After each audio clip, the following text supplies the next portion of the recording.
Godmother Pars here, and I would love to share with you my top 10 slasher films.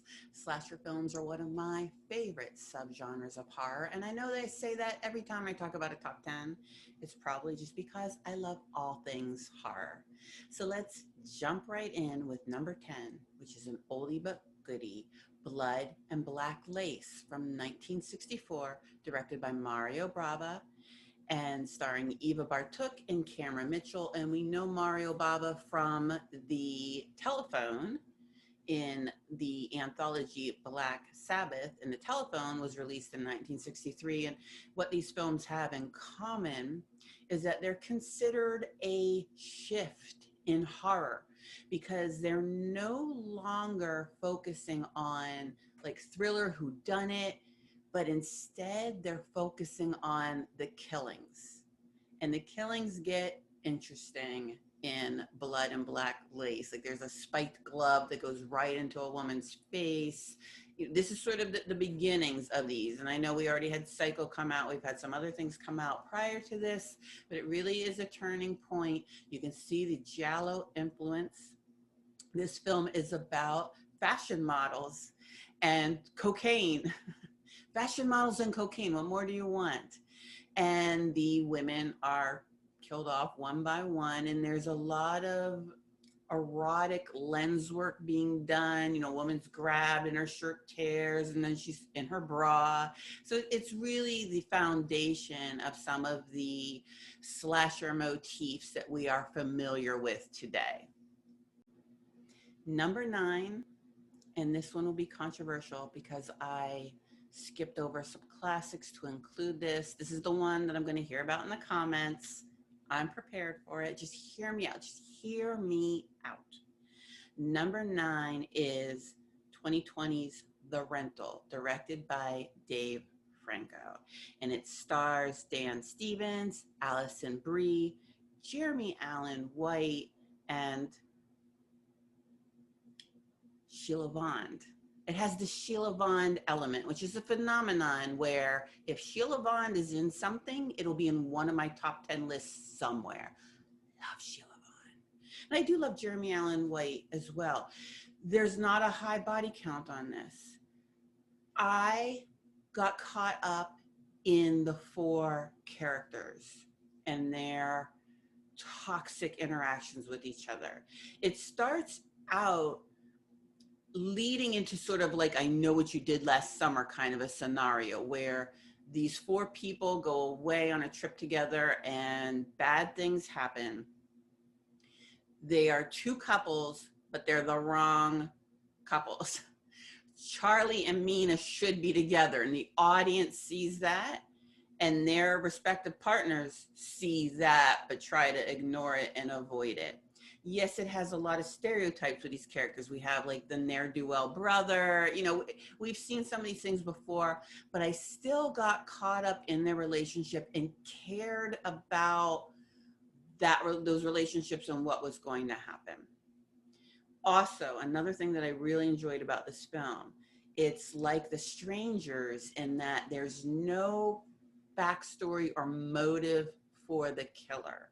There's no, I saw you kill my babysitter, and my babysitter was my hairdresser's cousin's uncle. You know, that whole thing that pops up in other slasher films. Instead, it was you were in the wrong place at the wrong time, and the Godmother of horror loves a good old-fashioned sucks to be you storyline. Number 8 is Behind the Mask, The Rise of Leslie Vernon, which was released in 2006, directed by Scott Glasserman, starring Nathan Basil and Angela Goethals and Robert Englund and Zelda Rubinstein. This is a fun film. It is an homage to the slasher genre. It would probably be higher on my list if not for 2 things. First, the first 2 acts of this film are a mockumentary, and they're really well done. Nathan Basil is charming. He's funny. He reminds me a little bit of Jim Carrey.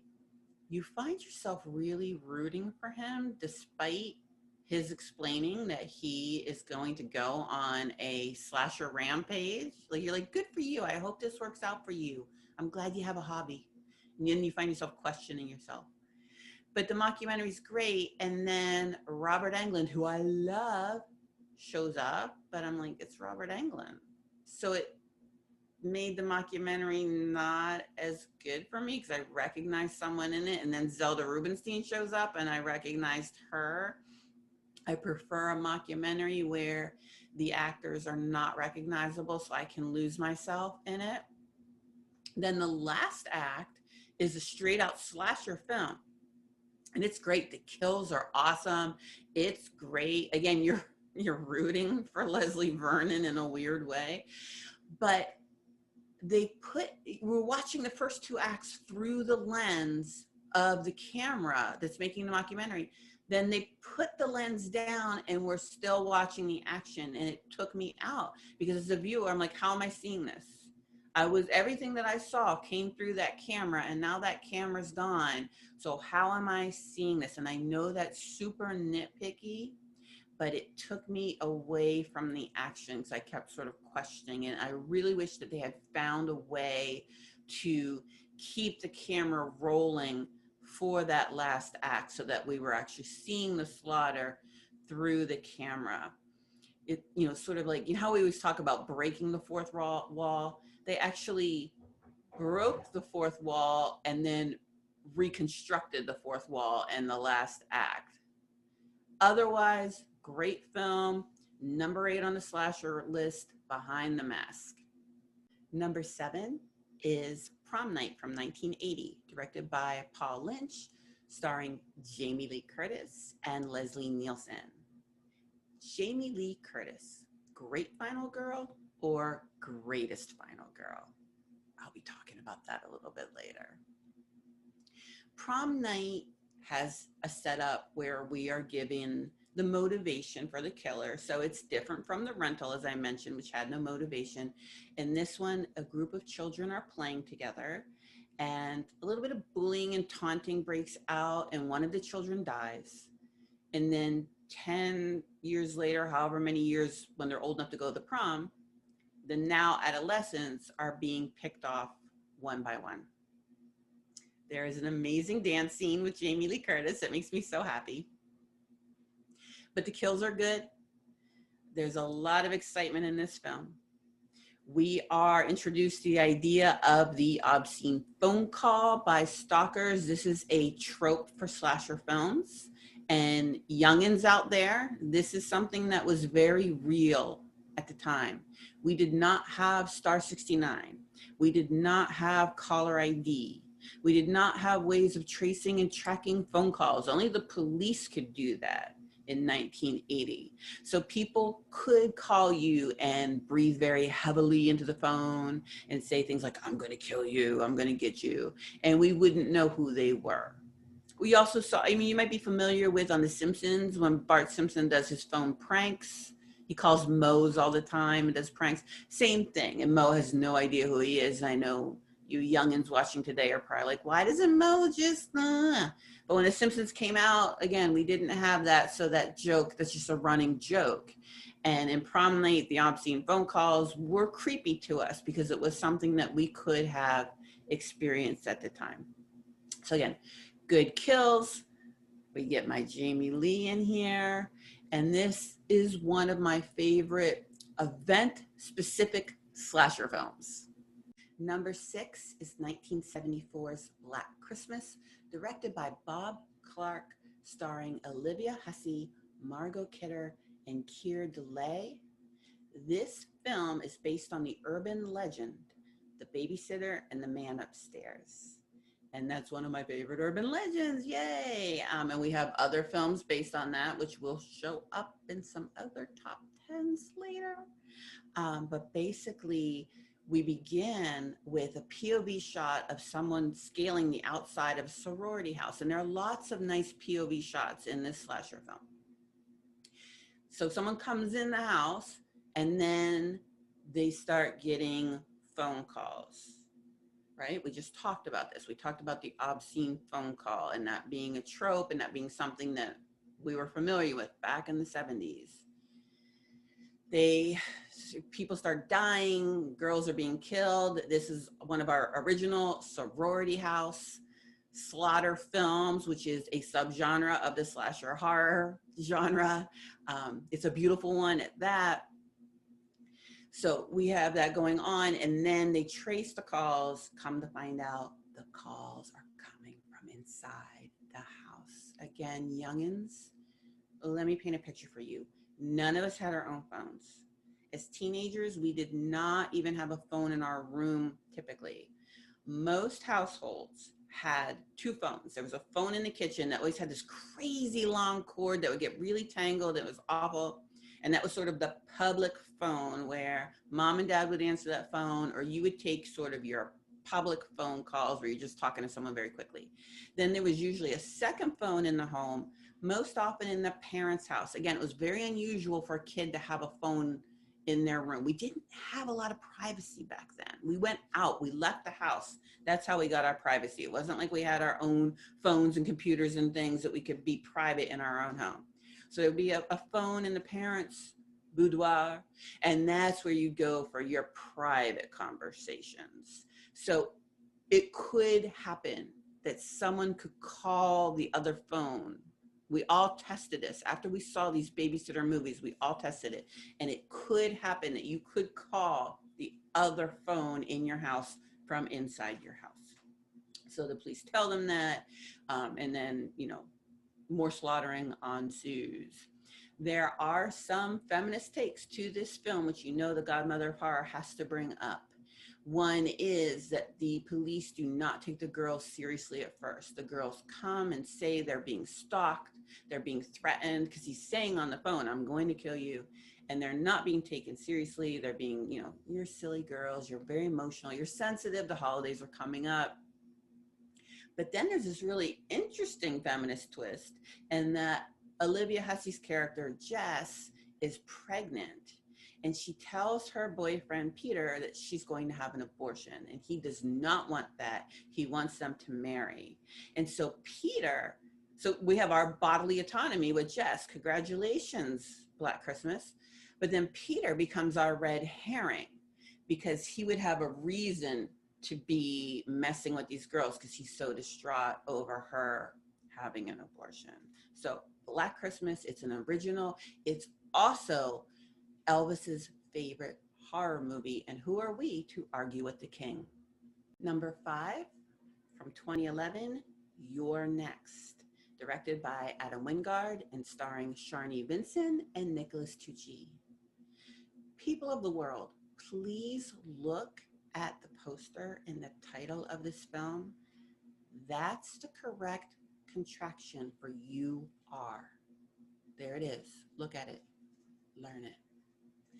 Youre Next makes this compilation, this top 10 list, because we have a plucky final girl who kind of comes out of nowhere.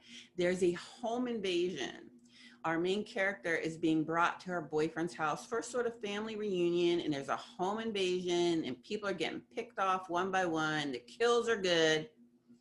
We come to find out that our final girl was raised in like a doomsday prepper commune, so she is ready. And she sets some Home Alone type traps. An argument that people have with the final girl, a feminist argument that people have with the final girl, is that the final girl often does not survive based on her wits, but simply by sheer luck. Youre Next is the exact opposite. This is her using her cunning to survive and to get one up on the killers. There's also another twist that I'm not going to give away about the killing and the killers, but Youre Next, great film, great final girl. Number 4 from 1992 is Candyman, directed by Bernard Rose, starring Virginia Madsen and the incomparable Tony Todd, who's one of the greatest killers in slasher film history. He was so dedicated to his craft that he had live bees in his mouth for a scene, and it is really an impactful scene. He's just excellent. His voice is excellent. His presence is excellent. Candyman is based on Clive Barker's short story, The Forbidden, which is from Books of Blood, Volume 5. And Clive Barker, set the setting in London, but the film moved the whole Candyman legend to a housing development in Chicago. So the focus of the film is on race and social class, and that gives it a little bit of an extra oomph. This is a film that falls into the category of research gone wrong. There's this whole academic aspect to Candyman. At the time, having an African-American supernatural killer felt new. It felt powerful. And the film is just scary. I know people who freak out if you start to say Candyman, Candyman. They lose their minds. They are still terrorized by this film. And for that reason alone, it has to be at least at number 4. Number 3 is 1984's A Nightmare on Elm Street, directed by Wes Craven, starring Heather Langenkamp, Robert Englund. And this was the first time our eyeballs landed on a young and healthy-looking Johnny Depp. Nightmare on Elm Street scared the crap out of everybody in 1984. Again, youngins, you're used to a wisecracking Freddy, Freddy calls people bitch, the Rick and Morty takeoff on Freddy. We didn't have that at the time, and you don't have that in this first part of this series that ended up becoming a series. You don't have, Freddy doesn't say a lot, and instead he's much more mysterious. He's much scarier. When we first saw that glove with the razors, it was terrifying. He can get you in your dreams. There's no place that's safe. The premise of this story is that Freddy killed children, and there's a little bit of a hint that he might have been a child molester. They call him like a filthy child killer. They use words like filthy and dirty. It makes us think that maybe he was doing more to these children than killing them. And the parents go after him and burn him. And now the children are paying for the sins of the father. We have a smart final girl in Nancy. There are good kills. It mostly still holds up. There's a few things now that you look at that you're like, oh, this doesn't look as good anymore. But there are some kills that are still really good. There's still some effects with Freddy that are really good. They were wise to keep him in the shadows a lot of the time. I didn't sleep for a long time after watching this when I was little. So this is a classic, A Nightmare on Elm Street, the first one. Number 2 is another Wes Craven, and that is Scream from 1996, starring Neve Campbell, Drew Barrymore, Courtney Cox, David Arquette, and Skeet Ulrich. If you were playing along with me for Halloween month, you know how much I love to say Skeet Ulrich, Skeet Ulrich, Skeet Ulrich, Skeet Ulrich. Scream, you know what it is. It's super meta. It got us all excited. It reignited the slasher fandom. It has the best opening besides Jaws, I would say, of any horror film. At the time that I watched Scream, I was living in a house that had those like French double doors, like Drew Barrymore does in the beginning. And I swear to God, I couldn't walk by those doors for months after. I made my dog sleep in my bed. It was a whole thing. My son was a baby at the time. I slept like this with him. Scream really freaked me out. And I've watched it multiple times since, and I always enjoy it. I enjoy the meta comments. Obviously, I know what's happening, but it's still a fun ride to be watching. It is a classic. Again, it got us all excited again for slasher films. So for that reason, Scream is number 2. For number 1, I'm going to answer my hypothetical question that I asked earlier. Jamie Lee Curtis, greatest final girl ever. Number one is Halloween from 1978, directed by John Carpenter. This was Jamie Lee Curtis' debut film. It also stars Donald Pleasance. This is suburban horror.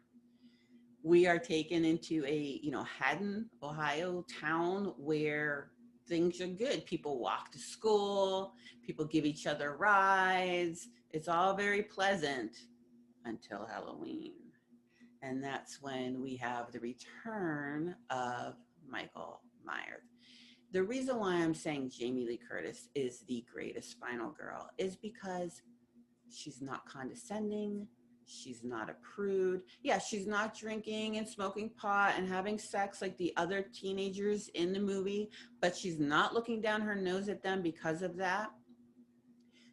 Her whole point in this film is to save the children. And these aren't even her children that she's supposed to be babysitting. She's actually popping in for a friend, watching these kids because the friend's sneaking off with her boyfriend. So this just shows you how, what a moral victory Jamie Lee Curtis is a final girl, giving everything she can for these kids, fighting to the near death for these children. And then, of course, we have all the subsequent Halloween films. Some of them stick to the lore, some do not. I love them all. I do. I am a Halloween fanatic. And for that reason, and you may disagree with me, and you're welcome to disagree with me, but for that reason, for my top 10 slashers, Halloween is number one.